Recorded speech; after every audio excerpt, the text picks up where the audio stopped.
Hoje o nosso tema vai ser sobre o legado, sobre o nosso legado. Eu queria que você abrisse a sua Bíblia em Atos capítulo 6, do verso 8 até o verso 15.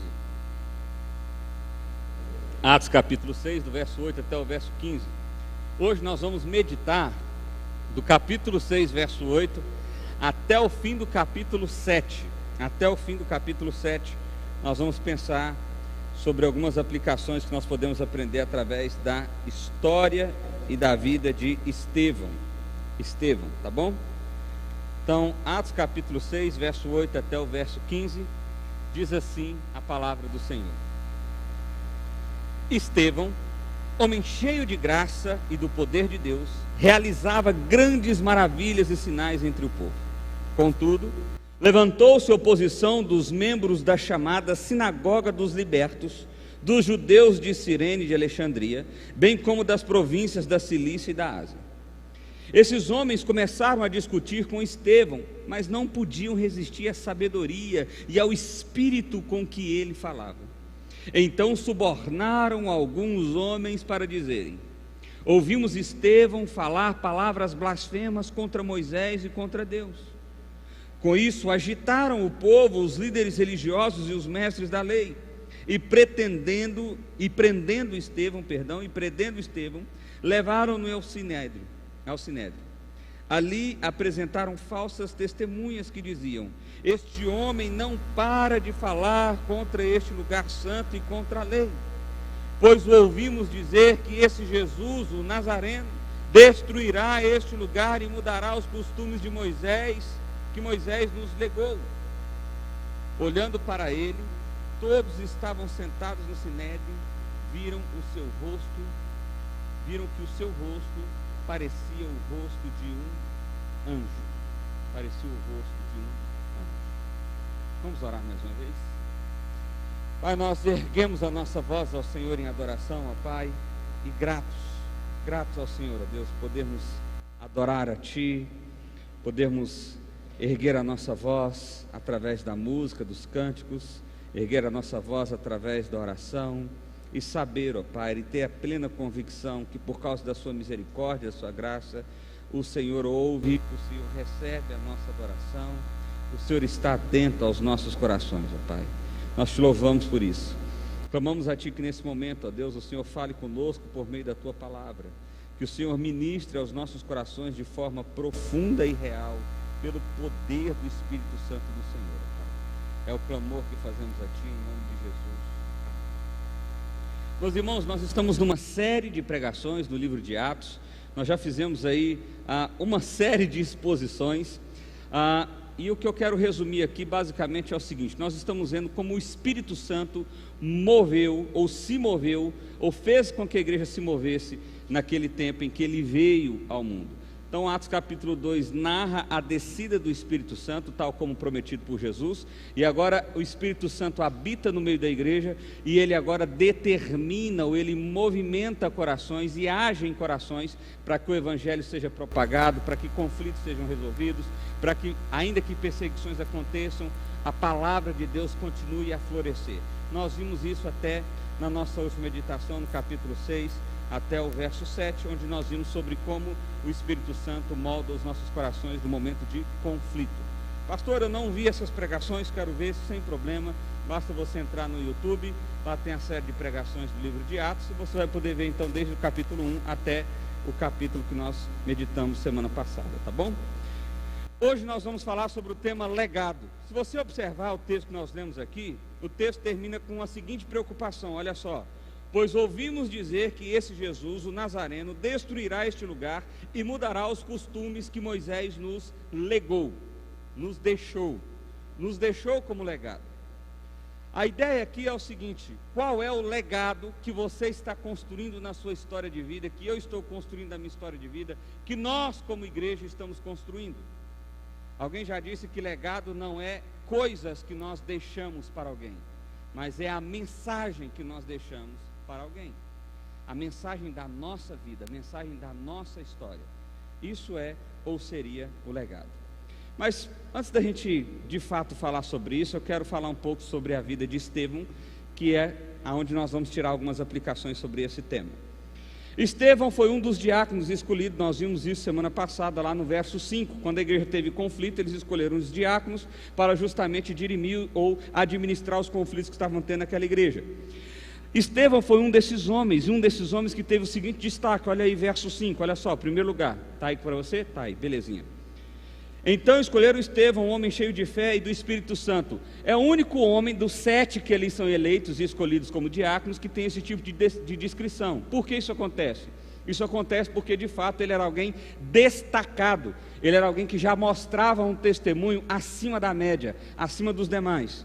E aí no verso 8 a gente tem outras coisas que mostram a característica desse homem. Olha só, Estevão, homem cheio da graça e do poder de Deus.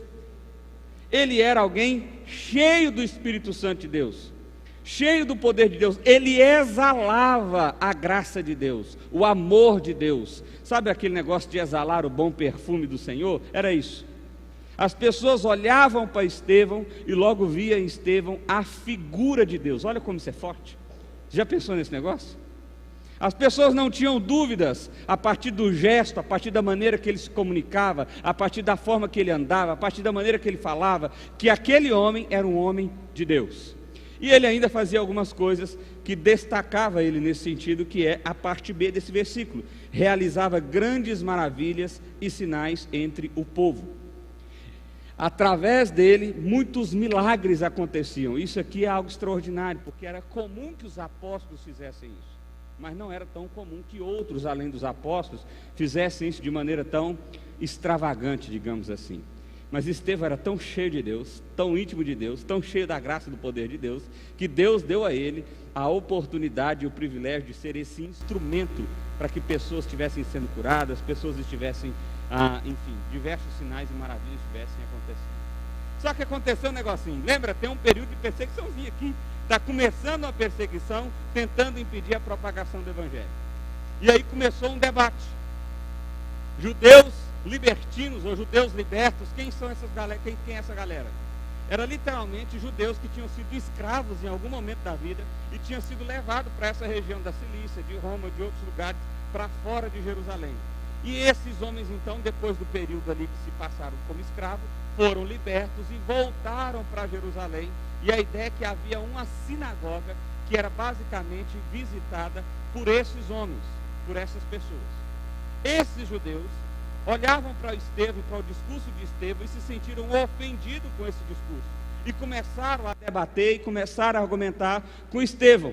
Mas olha só o que diz o verso 10. Não podiam resistir à sabedoria e ao espírito com que falava. Estevão trazia um discurso de verdade pura e simples, inspirado pelo Espírito Santo de Deus, ou as verdades puras do Evangelho de Deus. E aí acontece outra coisa. Como eles viram que não dava para vencer no argumento e no conhecimento, eles pagaram falsas testemunhas para falar alguma coisa contra Estevão, para que Estevão então tivesse um mau olhar a partir do coletivo, da população, das pessoas. E aí esses homens começaram a falar, olha, a gente ouviu falar que Estevão disse que esse tal de Jesus aí vai destruir o templo e vai acabar com tudo. Ele vai acabar com o legado que Moisés nos deixou. Vai acabar com o legado que nós temos, com a história que nós temos. Ele vai acabar com a nossa religião, ele vai desconstruir a nossa sociedade. Esse é a intenção do discurso dessas falsas testemunhas que foram pagas por esses judeus. Foram pagas por esses judeus. Eles prenderam Estevão, e aí acontece uma coisa extraordinária, olha só. Olhando para ele, todos que estavam sentados em Sinédrio viram que o seu rosto parecia o rosto de um anjo. O que significa? Significa que ele resplandecia a glória de Deus.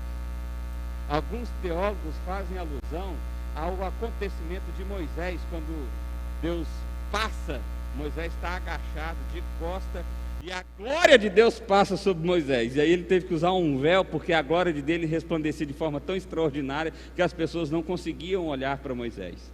Está fazendo uma alusão àquela cena. Eles estão dizendo o seguinte: olha, Estevão estava em completa paz, em completa alegria. em completa satisfação, ele refletia a glória de Deus. Esse era o Estevão. Esse era o Estevão. Uma história curta. Não tem muita coisa sobre a vida dele. Mas o que tem, meu irmão, é precioso demais. Porque esses homens estavam preocupados que o legado de Moisés fosse desfeito. O legado da tradição que eles estavam vivendo fosse desfeito. Que a ideia de vida e sociedade que eles tinham fosse desfeita. E a ameaça era Estevão. Mas eles não conseguiam vencer Estevão no argumento, eles não conseguiam vencer Estevão na testemunha ou na prática de Estevão.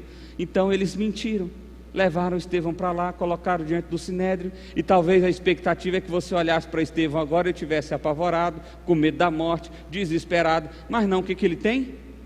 Completa paz. O rosto dele é angelical. Ele está tranquilo, ele está em completa paz. Esse homem é ou não é cheio do Espírito Santo? Ele é cheio do Espírito Santo. Agora, tem uma coisa importante que nós precisamos perceber aqui. Muitas vezes, quando nós dizemos que alguém é cheio do Espírito Santo, nós desassociamos isso de ser cheio do conhecimento de Deus. Então a gente pensa o seguinte: ser cheio do Espírito Santo é alguém que tem muito poder, é alguém que ora por outras pessoas e é curado, é alguém que tem sonhos e consegue interpretar, é alguém que faz coisas extraordinárias. Isso seria alguém cheio do Espírito Santo. Nós, na forma da nossa mente, da nossa cultura, pensar é mais ou menos isso que se pensa de alguém cheio do Espírito Santo. E de fato Estevão manifestava essas características. Mas mais do que isso, Estevão conhecia a Deus. E há duas, pelo menos, formas de você ver isso aqui. Primeira é que quando tentaram argumentar com ele, não podiam, não conseguiam. Os argumentos de Estevão eram bons demais. A segunda é o que nós vamos ver agora no ponto 2. Estevão agora tem a oportunidade de fazer o último discurso da sua vida, de fazer a sua defesa diante do Sinédrio, que já vinha tentando perseguir os apóstolos desde lá do capítulo 3 de Atos que a gente viu. Já tentaram prender os apóstolos 2 vezes, uma confusão danada, Deus soltou, aquele negócio todo. Mas agora Estevão vai ser o bode expiatório. O último discurso de Estevão, o que ele faz? Ele mostra quem é Deus. Qual era a acusação? A acusação é que o templo da habitação do Senhor estava sendo prometido por ser destruído por tal Jesus o Nazareno. E Estevão estava propagando esse discurso de que o templo da habitação do Senhor seria destruído. Então agora Estevão olha para a história de Israel e faz um breve relato dessa história. Ele diz o seguinte: olha só, olharam para ele e perguntaram: então o sumo sacerdote, quanto a Estevão, perguntou a Estevão: são verdadeiras essas acusações? E ele respondeu. Eu não vou ler todo o verso, porque você está vendo aí, são 47 versículos, eu estou dando uma resumida aqui. Ele conta a história de Abraão, como Deus chamou Abraão, como se deu o início do povo de Deus, como o povo de Deus prometido como aliança da circuncisão, e ele conta essa história toda. Depois ele conta a história de José.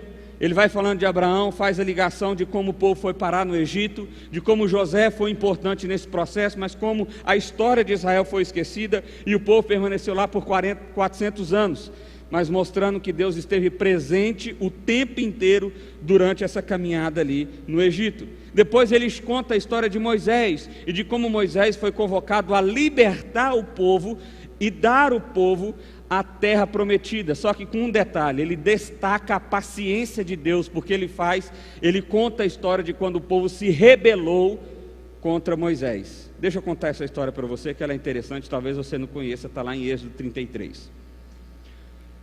O povo saiu do Egito, você já viu esse filme, né? Se não leu a Bíblia, viu o filme, eu espero. Então você saiu do Egito, o povo saiu do Egito, 400 anos escravo, atravessou o Mar Vermelho, aquele negócio todo, nuvem de dia, maná do céu e aquele negócio todo, e o povo reclamando, resmungando. Moisés subiu para o Monte Sinai para falar com Deus. Ficou lá durante 40 dias. No meio desse processo, o povo começou a falar assim: gente, Moisés morreu, não tem Moisés mais não. E agora nós estamos aqui sem guia, sem Deus, passando fome, passando dificuldade. E agora? Pressionaram Arão e fizeram um bezerro de ouro. Eles fizeram um bezerro de ouro e agora chamaram esse bezerro de ouro de Deus, e começaram a adorar esse bezerro de ouro como se Deus fosse, e como se fosse esse bezerro de ouro que tivesse libertado eles do Egito. Não, pastor, eles não fizeram isso. Fizeram. Fizeram isso sim. É justamente nesse período que Moisés desce com as tábuas, aí ele solta, elas quebram, e morre gente adoidado, Deus fica irado e o pau quebra. No discurso de Estevão ele faz esse destaque de corações duros que não ouviram a Deus e não tiveram paciência de esperar a Deus. Depois no verso 45 ele conta como Josué foi aquele que estabeleceu a promessa de Deus da tal terra prometida, que foi prometida desde lá de Abraão, mas que até então não tinha sido tomado posse. Por fim, verso 46 e verso 47, ele mostra então como o templo foi construído. Davi queria, Deus não deixou. Ele deixou o projeto pronto e quem executou o projeto foi Salomão. Então, George Ladd, comentando esse texto, ele diz o seguinte: o objetivo desse discurso foi mostrar a partir da história de Israel que a posse do templo não foi uma necessidade nem uma garantia da verdadeira adoração a Deus. E isso serviu para substanciar o ponto principal de que Estevão agora, que o Messias havia chegado, e a adoração judaica no templo em Jerusalém foi substituída. Qual era a acusação? Vai destruir o templo. Essa era a acusação. E aí Estevão conta a história todinha, desde lá de Abraão, para dizer o seguinte: deixa eu perguntar um negócio para vocês. Até o templo ser feito, nós deixamos de ser povo de Deus? Nós deixamos de adorar a Deus? Nós deixamos de ter comunhão com Deus? Nós deixamos de crescer em Deus? O que Estevão estava mostrando aqui? Vocês se apegaram a um aspecto da religiosidade que não é real, que não é verdadeiro. Vocês estão achando que para ser adorador precisa estar dentro do templo, para ser adorador precisa cumprir os ritos do templo. Mas eu estou mostrando para vocês que desde lá de Abraão até Salomão não tinha templo, e nem por causa disso não tinha presença de Deus, não tinha adoração a Deus, não tinha comunhão com Deus. O que isso serve para mim e para você? Quais são as tradições que você julgou importante demais para ter uma relação com Deus e que na verdade tem te impedido de viver uma sincera e verdadeira relação com Deus? Dá um exemplo para vocês. Vinição caiu de moto essa semana. Imagina o estrago. Foi o Vinição. Vinição caiu de moto essa semana. A moto sobreviveu, deu tudo certo. Mas ele está com o joelho ralado. Está bem ralado mesmo. E aí ele falou assim para mim hoje de manhã: pastor, pode vir de bermuda no culto? E eu não entendi na hora. Eu falei: pode, tanto faz. Aí eu estou indo tomar água antes de começar o culto. Estou vendo o Vinição andando assim. O que foi, Vinição? Nossa, está doendo demais. Nossa, estou sentindo ralado aqui, pegar na calça. Está doendo demais. Eu falei: por que você não veio de bermuda? Eu até pensei, né, mas sei lá. Por que eu estou contando essa história? Aconteceu isso agora. Porque talvez, se o Vinição sobe nesse púlpito aqui, você está entrando na igreja, ele está de bermuda aqui, joelhão todo arrebentado, e toca. Talvez você olhe para essa cena e pense assim: que absurdo. Bem que me falaram que essa igreja é meio doida. Olha lá, o cara está de bermuda, só falta o pastor vir pegar de camiseta cavada.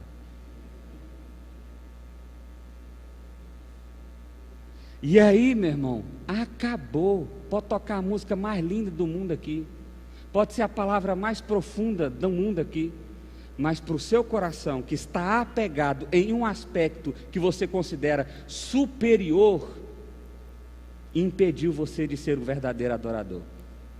Entendeu o que Estevão está construindo aqui? O problema era esse. Eles achavam que a adoração era o templo.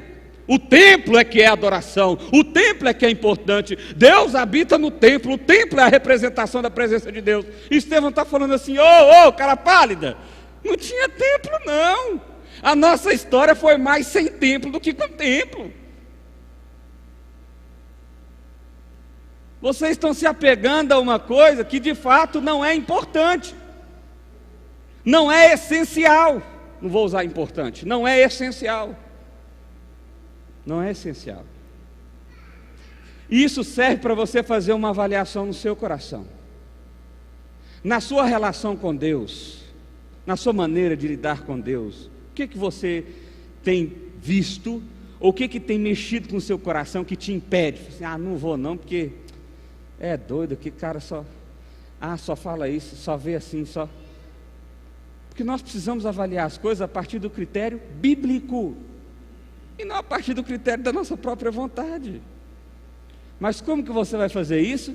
Se você conhecer a Deus. Se você conhecer a Deus. Estevão só fez esse argumento bem elaborado, trazendo desde lá de Abraão até Salomão, que foi a construção do templo, porque ele conhecia, ele sabia. Ele sabia.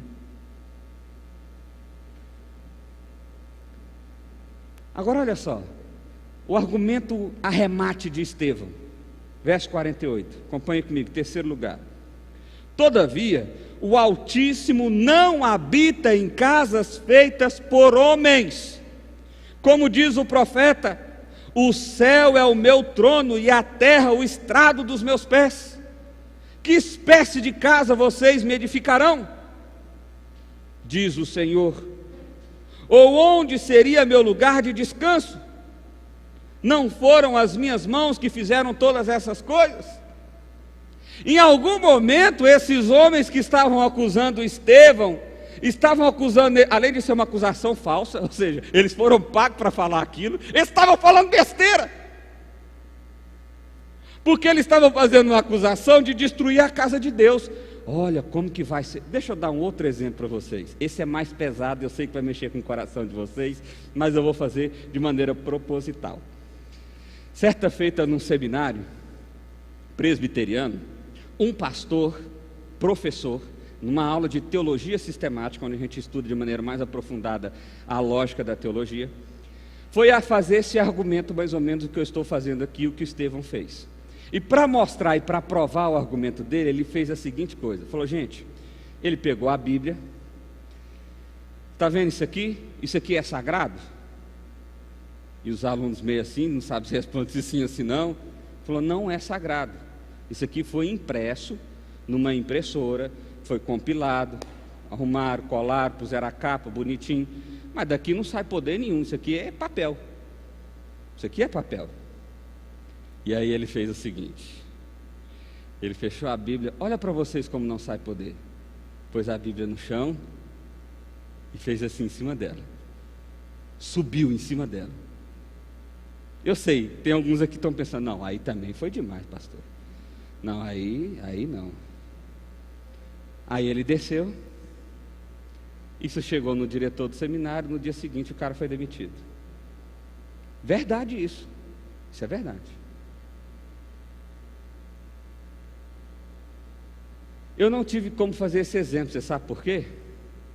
Eu não tenho uma Bíblia aqui. Se eu subir em cima desse troço aqui, quebra. E desse também. Para alguns isso é incômodo. Para alguns isso é incômodo. Vocês estão entendendo, gente? Eu estou dando exemplos bobos, mas eu queria que você aprofundasse isso no seu coração. O quão a religiosidade tomou um lugar no seu coração que na verdade tem te afastado de Deus e não te aproximado. O aspecto da religião, o rito da religião se tornou tão importante para você, que caso aquilo não aconteça da maneira que você está acostumado que aconteça, ou que você acha que tem que acontecer, você simplesmente diz: esse povo é do capeta, esse povo não tem nada a ver comigo. Como que eu não caio nesse tipo de cilada? Conhecendo a Deus. Estevão conta toda a história. Olha, gente, primeiro argumento: nós vivemos a maior parte da nossa história sem templo. A maior parte da nossa história como povo de Israel foi sem templo, e nós adoramos a Deus, e Deus teve comunhão conosco, e teve milagre, teve coisa maravilhosa, e foi top, top. Agora tem um segundo argumento: Deus não cabe num templo. Ele mesmo falou isso. O céu é o meu trono, e a terra o estrado dos meus pés. É aonde eu descanso os pés. É a almofadinha da minha poltrona. A terra. Como é que vocês vão me fazer estar num templo? O meu pé não cabe na terra que eu criei. O meu pé não cabe. Como é que vocês vão me enlatar dentro de um templo? Como? Que espécie de casa vocês me edificarão? Como que vocês vão construir? Ou onde seria o meu lugar de descanso? Não foram as minhas mãos que fizeram todas essas coisas. Estevão está apelando para o atributo da grandeza de Deus. Estevão sabia quem Deus era. Estevão conhecia a Deus. Ele está dizendo: olha, Deus é grande demais. Deus é imenso. Ele não cabe no universo que Ele mesmo criou, porque foi Ele quem criou. Então como é que vocês querem enlatar Deus dentro de uma caixinha chamada templo? Ou pior, como é que vocês querem enlatar Deus dentro da sua caixinha chamada religião? Da sua. Porque apesar de dizermos que somos protestantes, cada um tem uma visão diferente de religião. Não deveria, mas tem. E cada um de nós enlatou Deus dentro dessa caixinha de alguma forma. E aí a gente começa a ver Deus, experimentar Deus, viver Deus a partir dessa visão religiosa que nós construímos, e não a partir da perspectiva bíblica teológica, não a partir daquilo que o próprio Deus disse. Mas se você de fato quer viver uma experiência de ser um homem cheio do Espírito Santo, do poder de Deus, da sabedoria de Deus, você precisa conhecer a Deus. Está vendo por que eu disse que ser cheio do Espírito Santo não tem a ver só com manifestações de poderes extraordinários? Ser cheio do Espírito Santo necessariamente implica em conhecer a Deus, em saber quem Deus é, em me aprofundar nesse conhecimento. Porque senão eu corro o risco de, ao me pagarem ou ao me convencerem, de vender um discurso que não é real, é só um discurso religioso. Agora Estevão vai subir no tom. Ele já apresentou o argumento. Olha, gente, nós não tivemos templo durante boa parte da nossa história. Deus, mesmo que tivesse, não cabe no templo. Agora tem um outro probleminha. Olha só, o probleminha é o seguinte: povo rebelde, verso 51, obstinado de coração, e de ouvido. Vocês são iguais aos seus antepassados, sempre resistem ao Espírito Santo. Vocês são teimosos. Presta atenção, meu irmão. Na primeira queda de argumento com Estevão, a Bíblia já diz: eles não conseguiram vencer, por isso eles pagaram falsa testemunha. Agora Estevão levanta dois argumentos indiscutíveis. Vivemos boa parte da nossa história sem templo, e agora Deus também não cabe num templo. Mas o povo está ouvindo isso? Provavelmente Estevão está olhando o sinédrio, está todo mundo assim, ó, enfurecido. Vocês são obstinados de coração. Vocês são teimosos. Obstinado de coração, aqui essa palavra é muito interessante. Ela significa vocês não conseguem virar o pescoço. No original essa é a ideia. Alguém que está duro assim, ó. Você não consegue olhar para o lado. Vocês estão presos na sua religiosidade. Vocês estão presos em você mesmo. E você não enxerga a Deus. É isso que significa ser obstinado. Obstinado de coração e de ouvidos. Vocês são iguais aos seus antepassados. Que antepassados é esse que ele está fazendo referência aqui? Aqueles que lá, quando Moisés subiu no monte, foram lá e falaram: dá-nos um Deus, Arão, dá-nos um Deus. Vamos construir um bezerro de ouro aí. Qual dos profetas os seus antepassados não perseguiram? Todos os profetas foram perseguidos. Eu destaco aqui a vida de Jeremias. que dentre os profetas de Israel era o único que dizia: olha, nós vamos ser destruídos, se vocês não se arrependerem dos seus pecados, Nabucodonosor vai invadir Jerusalém. E outros profetas levantavam: não, esse homem está doido, o tal de Jeremias aí perdeu a cabeça, Deus jamais vai deixar que nós sejamos derrotados, Jerusalém jamais foi invadida por um povo inimigo, nós somos o povo santo de Deus, nós temos sangue azul. Era quase isso eles falando. Quem que o povo quis ouvir? O que agradava o coração deles.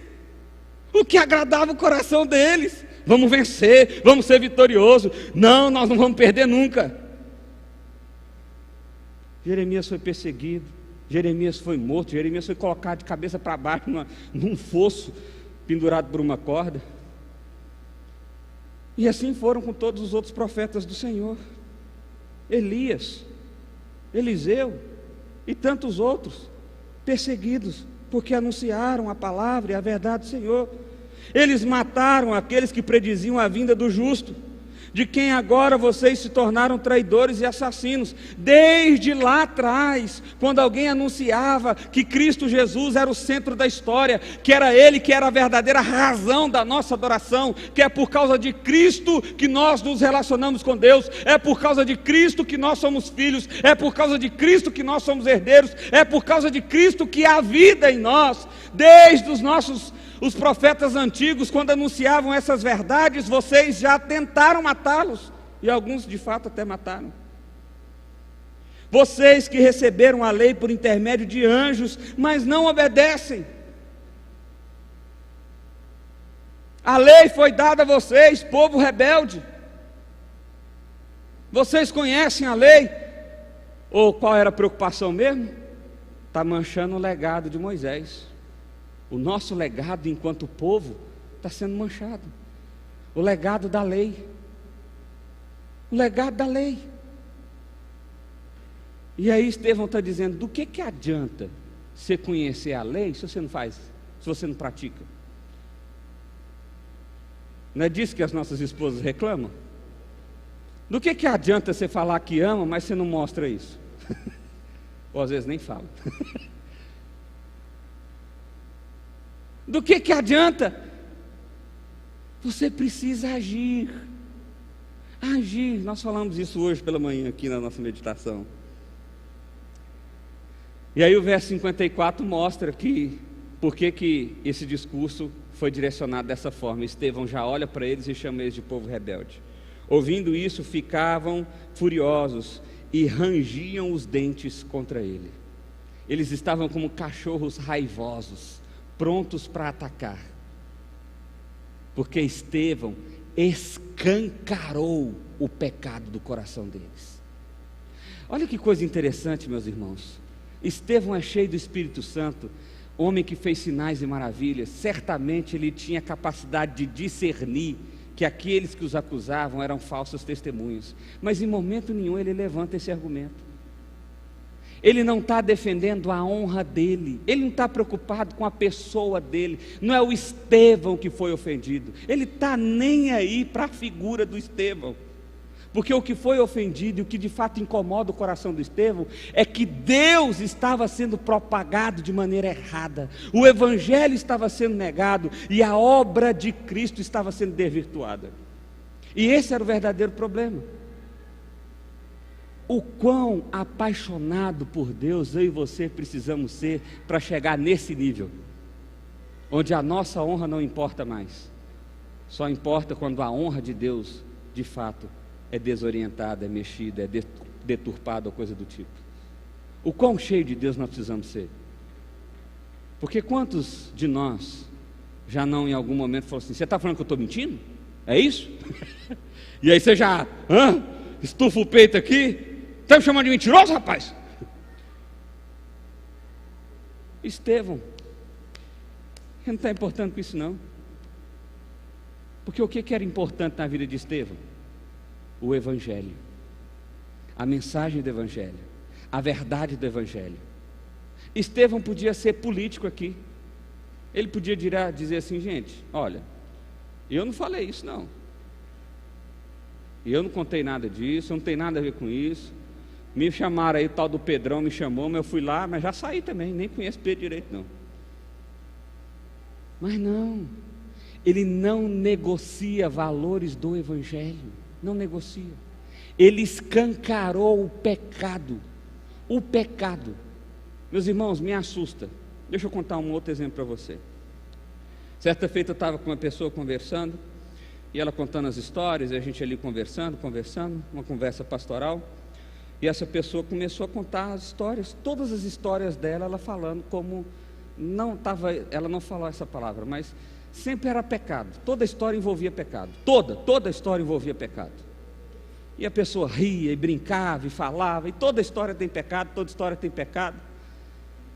E aí, em determinado momento da conversa, eu falei assim: irmão, deixa eu te perguntar um negócio aqui. Eu estou um pouco assustado, porque nós estamos em lugar público, você está conversando com o seu pastor, você está contando um pecado atrás do outro, e você não está com o mínimo de vergonha disso.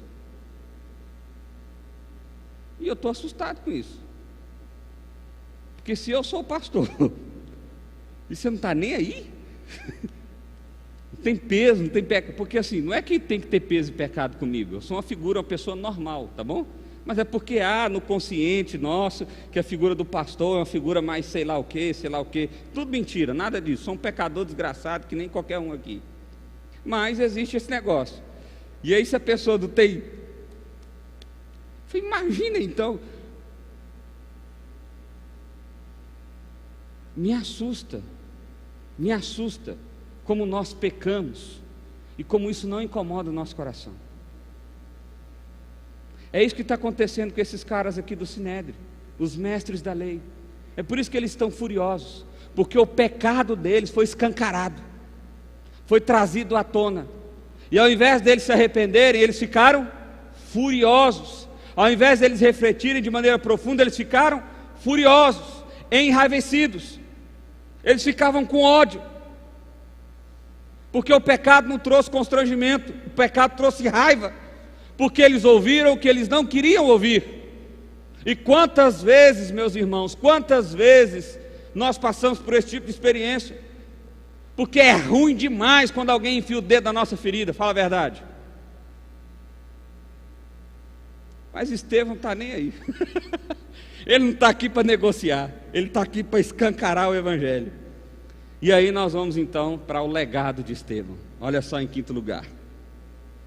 Mas Estevão, cheio do Espírito Santo, levantou os olhos para o céu e viu a glória de Deus, a Jesus de pé à direita de Deus, e disse: veja, o céu aberto e o Filho do Homem de pé à direita de Deus. Mas, olha só que interessante, mas eles taparam os ouvidos e gritaram bem altos, lançaram-se todos juntos contra ele. Arrastaram-no para fora da cidade e começaram a apedrejá-lo. As testemunhas deixaram seus mantos aos pés do jovem chamado Saulo. Estevão, no seu último suspiro de vida, Deus concede de maneira graciosa a bondade de Estevão olhar. Estevão estava para ser morto, ele já sabia disso. E Deus então aparece, rasga o céu para ele. Você imagina isso, meu irmão? Você está para morrer aqui, você olha para cima, você vê o céu, Deus e Cristo Jesus ao lado de Deus, a glória de Deus sendo manifesta. E Estevão foi tão legal, esse cara era demais. Estevão, eu fico imaginando Estevão assim: oi gente, tudo bem?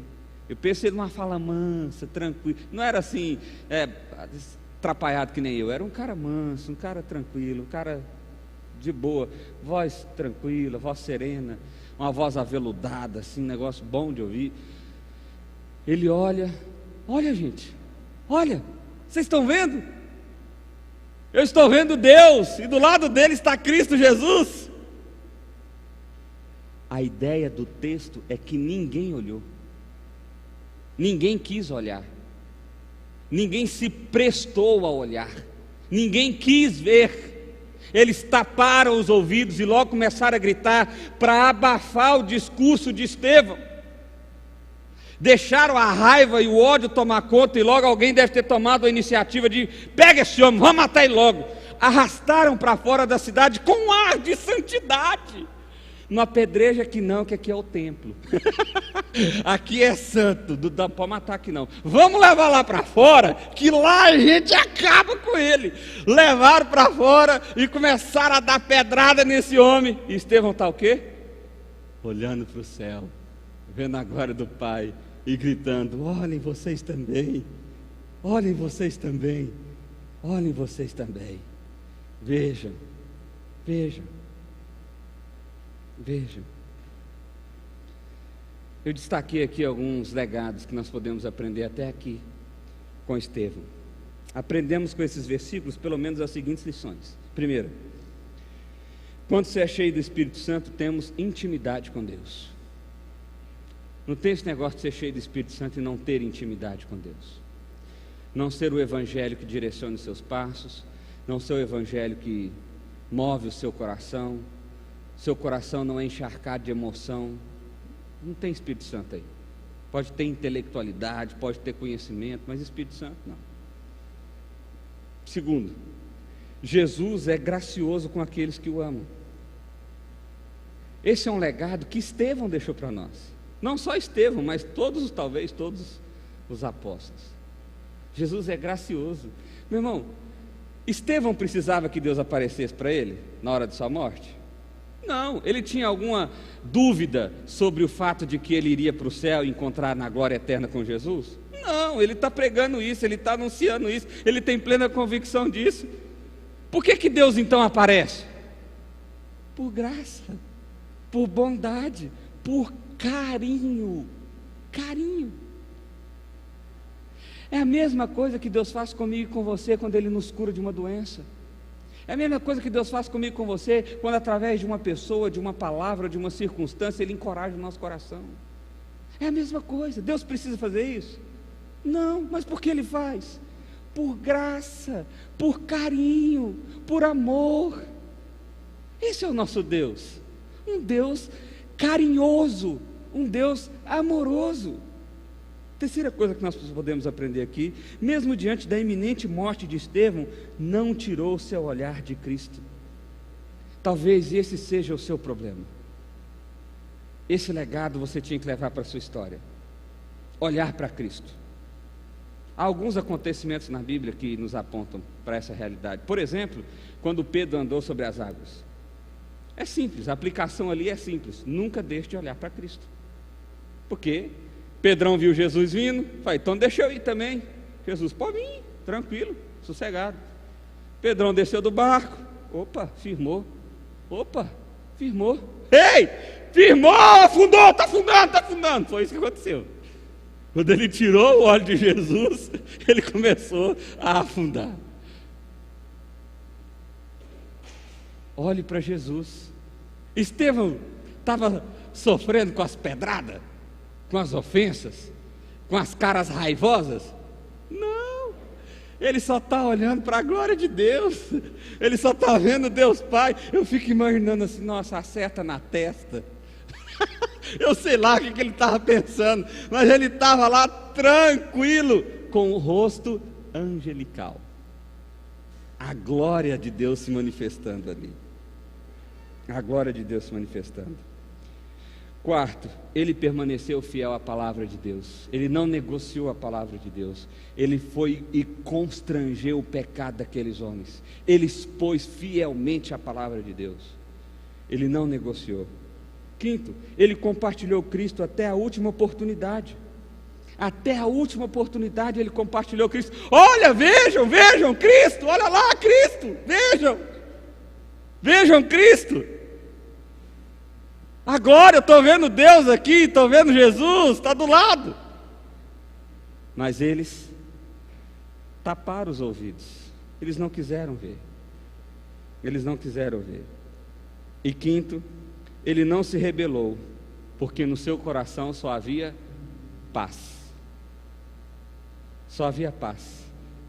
Esses são pelo menos 5 pontos de legado que nós podemos ver com Estevão. Mas eu ainda tenho um último ponto, olha só.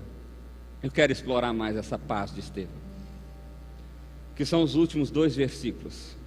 Diz assim: enquanto apedrejavam Estevão, preste atenção nisso, o tempo aqui do verbo é no imperfeito, a ação está acontecendo.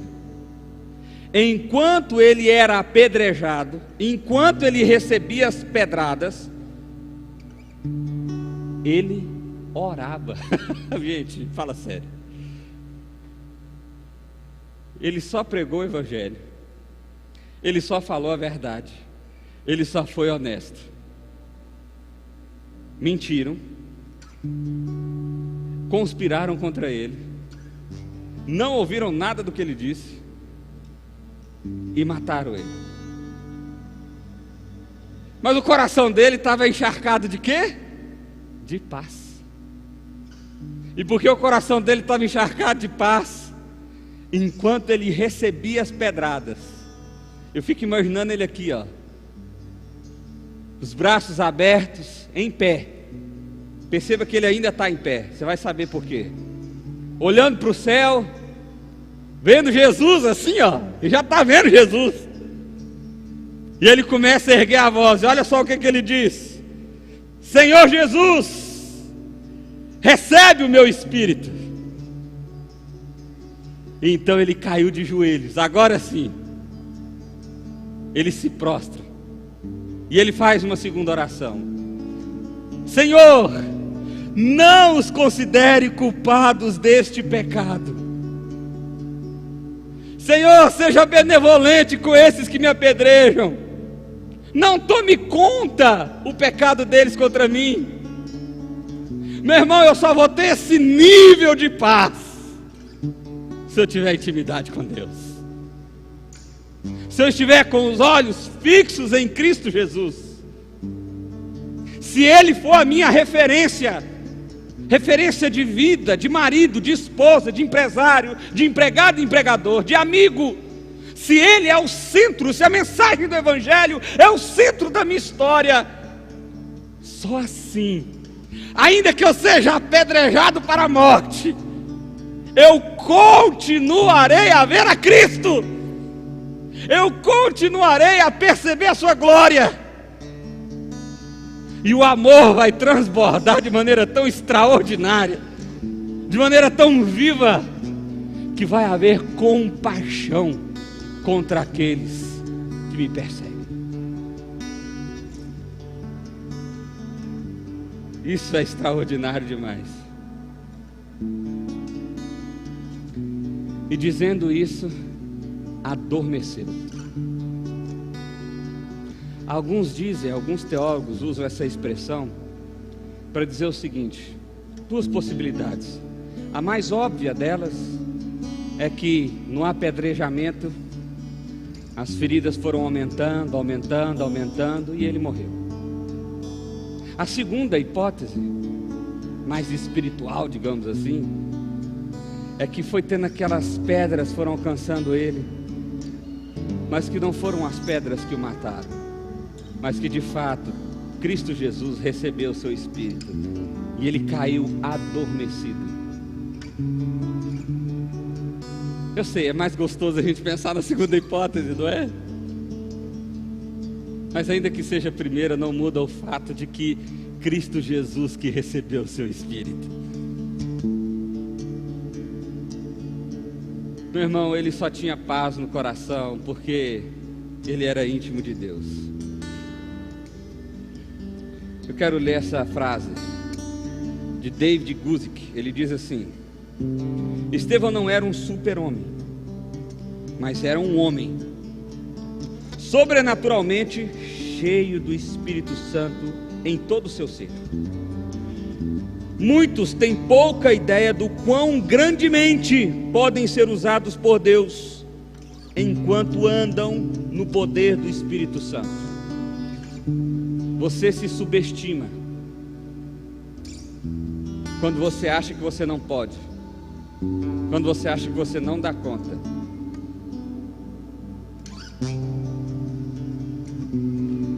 Eu estava conversando com um colega pastor, amigo meu, essa semana, e eu disse assim para ele: olha, eu tenho orado a Deus, estamos planejando e dando os passos para que em 2024 a Igreja Presbiteriana do Petrópolis tenha cerca de 500 membros.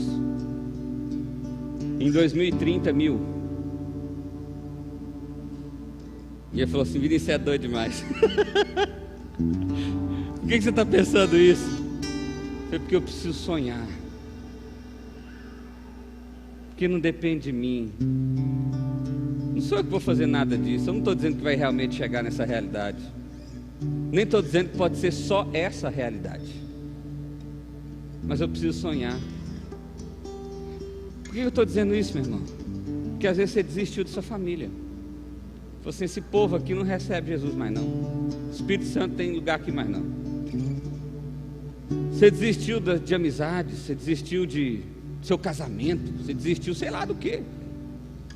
Porque em algum momento você falou: isso aqui, deixa eu falar um negócio para você, acabou mesmo. No que depender de você, já era. A coisa maravilhosa é que não depende de você. Estevão viveu pouco tempo de crente. Foi pouquinho prazo. O Espírito Santo desceu, passaram alguns dias ali, ele deve ter convertido no meio daquela multidão. Logo ele começou a se destacar, elegeram ele diácono, foi eleito diácono, parece que chamou atenção demais. Já começaram a perseguir ele, mataram o homem. Pouco prazo. Mas a história desse homem está impactando a minha vida hoje, está impactando a sua vida hoje. Porque ele deixou um legado. Qual é o seu legado? Não pare de sonhar. Sonhe. Sonhe. Finalizando, o que fazer? Você só é uma pessoa de Deus se estiver cheia de Deus, vivendo Deus. Caso contrário, é apenas alguém que engana a si mesmo, as pessoas ao seu lado, mas nunca a Deus. Pode até dizer: eu sou de Deus. Mas se você está pegado ao templo, se você tem argumentos e religião e atos e leizinhas que você fez para o seu coração, onde isso não é uma relação real com Deus, você está enganando você. Você pode até estar enganando as pessoas que estão do seu lado, mas, como diria minha mãe quando eu era pequeno, Deus está vendo. Ele conhece você. Segundo, Estevão só construiu um legado em Deus porque ele conhecia a Deus. A pergunta é: você conhece a Deus? Você conhece a Deus?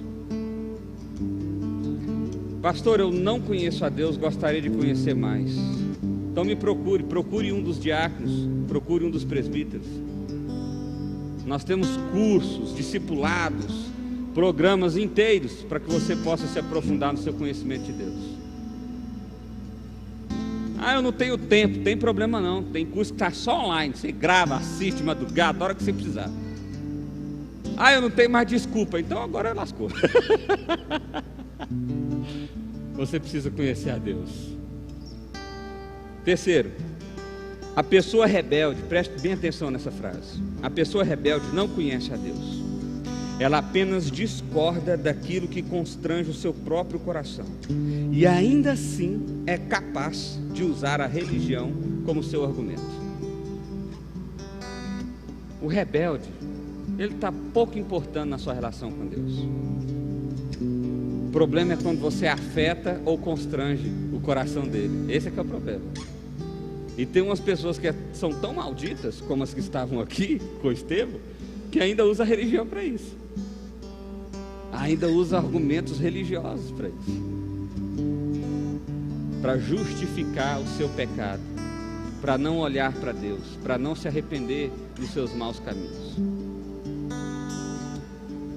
Quarto lugar, Estevão tinha a vida centrada no Evangelho de Cristo, por isso tinha um legado. Qual é o seu legado? Qual o norte da sua vida? O que te dá direção? Lembra do versículo que nós começamos esse culto? Que a palavra de Deus, que é lâmpada para os nossos pés, ilumina o nosso caminho. Qual que é o seu legado? Qual que é o seu legado? Eu tenho pensado muito nisso.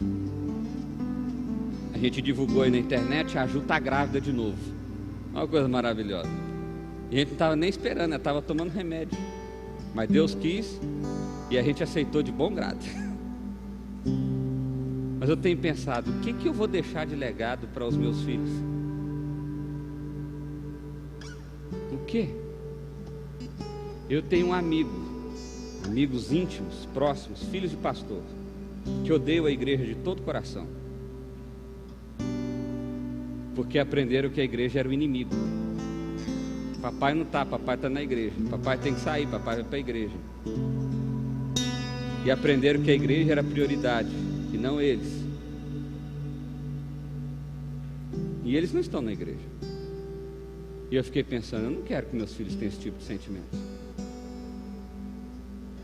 Eu não quero que meus filhos aprendam isso comigo. Eu não quero. Mas o que você tem ensinado para os seus filhos? Qual o legado que você tem deixado para eles? Que o seu trabalho é mais importante, que os seus interesses são mais importantes, que a sua vontade é mais importante. Uma vez eu estava conversando com um marido e ele dizia assim: pastor, eu mereço ter esse tempo, fazer essa coisa, porque eu trabalho tanto, eu mereço ter pelo menos esse escape, algo que a família dele odiava. E eu disse assim: merece não. Você sabe o que você merece? Um inferno. É isso que você merece. Você merece o inferno. Você merece sofrer por toda uma eternidade. E você sabe por quê? Por causa de pensamentos egoístas como esse. Porque se você decidiu construir uma família, você decidiu abrir mão da sua vontade, do seu desejo em prol da sua família. Ah, não concordo com isso não. Então vai ler a Bíblia. Nós não estamos aqui para discutir não. Está entendendo o que eu estou dizendo? Qual é o legado que você tem deixado? Qual a história que as pessoas vão contar sobre você? O que elas têm aprendido com você? A como ser esperto demais? A como trapacear? A como burlar? A como mentir? A como enganar? Ou a como amar a Deus? A como ser testemunha de Deus? A como ser fiel a Deus? Quinto e último lugar, Estevão tinha paz e amor pelos seus perseguidores. Olha que coisa maravilhosa. Ele não tinha rancor e ele ainda tinha compaixão dos caras, recebendo pedrada e falando: Deus, não pune eles não. Esse legado só é possível por alguém que verdadeiramente busca refletir Jesus Cristo. E aí eu quero encerrar com essa frase: qual é o seu legado? Estevão nos ensina que o verdadeiro legado que um homem pode deixar para alguém é o Evangelho de Cristo Jesus, pois somente essa é a verdadeira expressão de amor e paz. Só essa. Somente essa é a verdadeira expressão de amor e paz. Feche seus olhos, vamos orar.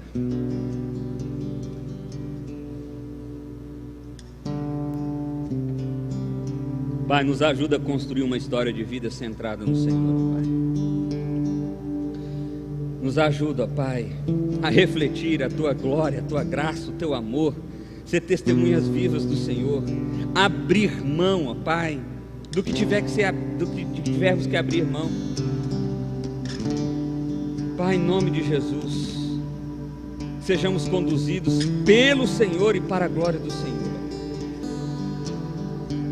Quero pedir ao Senhor, ó Pai, constrange o nosso coração com o Teu Espírito Santo, ó Pai. A religiosidade que temos carregado, as regras que criamos, o pecado que temos praticado, tudo aquilo que tem nos afastado de viver uma relação sincera e real contigo, ó Pai. Tudo aquilo que tem nos afastado de experimentar de Ti, de ser testemunha viva do Senhor, ó Pai. Pai, em nome de Jesus, escancara o nosso pecado, mostra para nós, ó Pai, o nosso erro e nos chama a um profundo arrependimento, em nome de Jesus, ó Pai.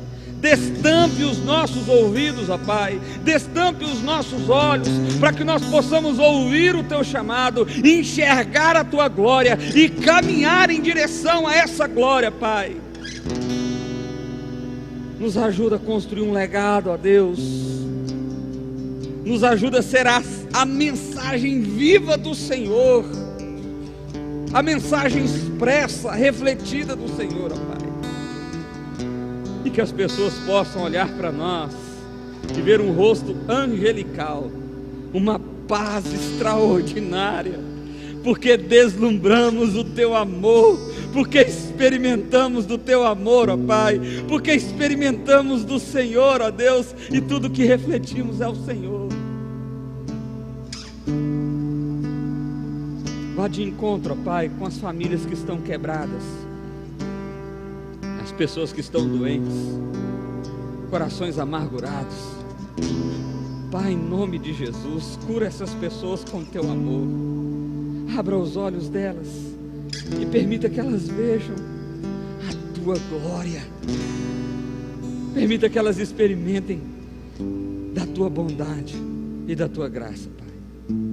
Em nome de Jesus, ó Pai, ministra sobre nós o Teu poder e nos enche do Teu Espírito Santo. É assim que oramos, em nome de Jesus. Amém.